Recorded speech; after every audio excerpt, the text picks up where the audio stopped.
14 जानेवारीला संक्रांत आहे, पण त्याआधी येते ती म्हणजे भोगी. न खाई भोगी तो सदा रोगी, असं आपल्याकडे म्हटलं जातं. पण हा सण का साजरा करतात? या दिवशी बाजरीची भाकरी आणि लेकरवाळी भाजीच का खातात? चला तर मग जाणून घेऊयात.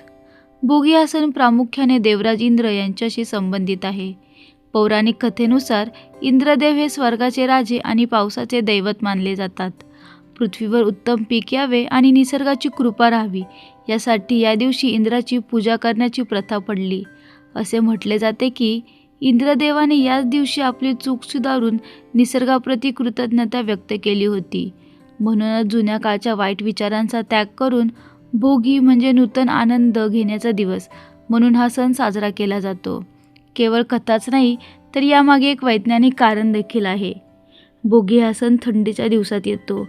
या काळात शरीराला उष्णतेची उत्तम गरज असते.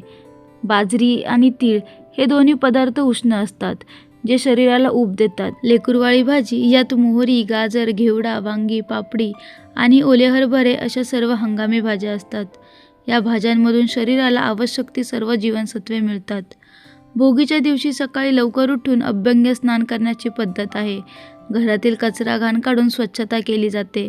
अंगणात सुंदर रांगोळी काढली जाते. मुख्य म्हणजे भोगीची भाजी आणि तीळ लावलेली बाजरीची भाकरी याचा दैवाला नैवेद्य दाखवला जातो.